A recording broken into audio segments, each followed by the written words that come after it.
Well, new fallout this morning after this weekend's huge political news. Sarah Palin announcing she will resign as Alaska's governor, and the claws immediately came out on the left in particular.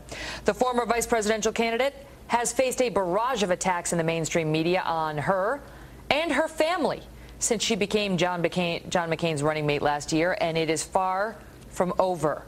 The governor had this to say about a recent blog posting about her entire family, including her baby Trig, who suffers from Down syndrome, where they took a shot at the whole family. Take a listen.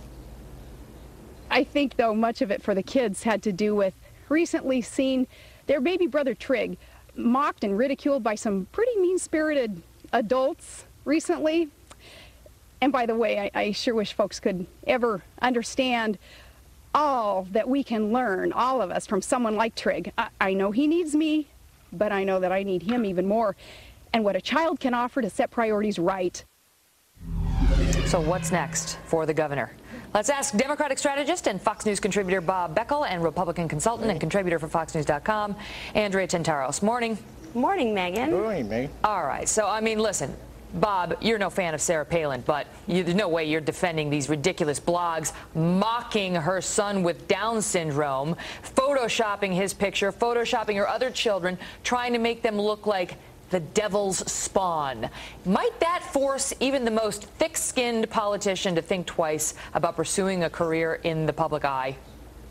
Well, yes. I mean, assuming that she is thinking about not pursuing a career, I don't think she is. But having said that, look, there has been a double standard applied to her, and frankly, I'll take some responsibility on that myself as I think back on it.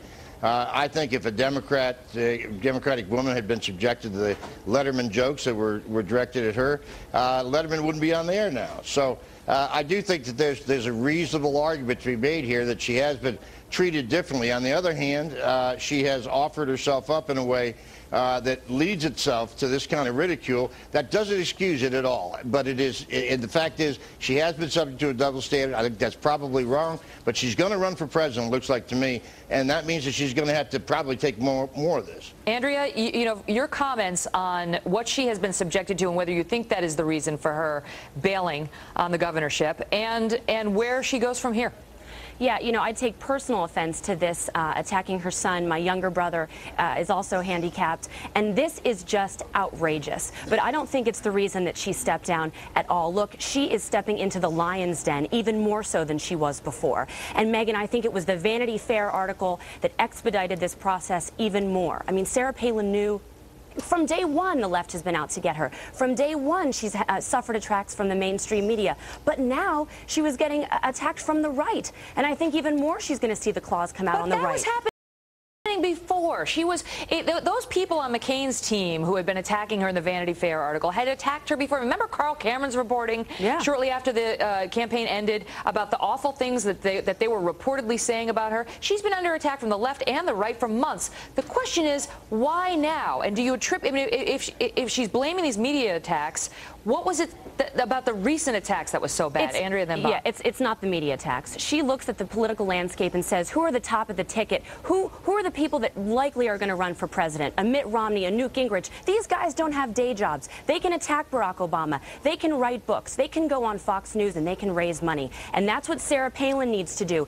She needs to come down to the lower 48 and get serious. She needs to give a weekly radio address, focus on something of substance, do the research herself. She needs to raise money for herself and for other political candidates. She needs to write a book on something, not moose chili, something of substance. She needs to get some ink in her passport, and she needs to sharpen her attacks against Barack Obama because, Megan, there is a huge leadership vacuum in the Republican Party. The old guard is over, and Sarah Palin is part of that new guard, and I think she realizes that stepping down, whether she becomes the next conservative Oprah or she becomes the next president of the United States, now is her time. She needs to do it. Bob, you say Sarah Palin's delusional. What do you mean?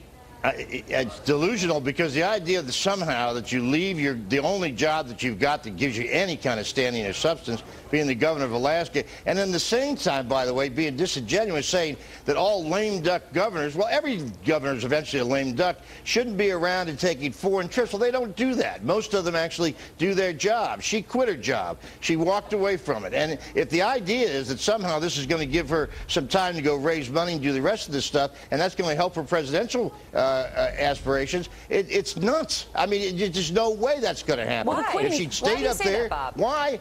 Why? Because she walked away from the governorship for a reason that is not at all clear. Then she comes and says, well, everybody who leaves office goes to a higher calling. Well, if that's the case, then tell us you're running for president. And then she's got her lawyer coming out with a letter threatening to sue everybody in the media if they come up with some stories about her background. Now, I mean, what is that about? Bob, I think it is clear what she wants. I think it is clear what she wants. And, you know, Barack Obama left the people of Illinois, and Hillary Clinton left the people of New York, which she wasn't even a homegrown woman from. So, you know, I think going after Sarah Palin, it just shows this woman is deeply threatening to you and your buddies on the left, and deeply threatening to those on the right and in the mainstream media.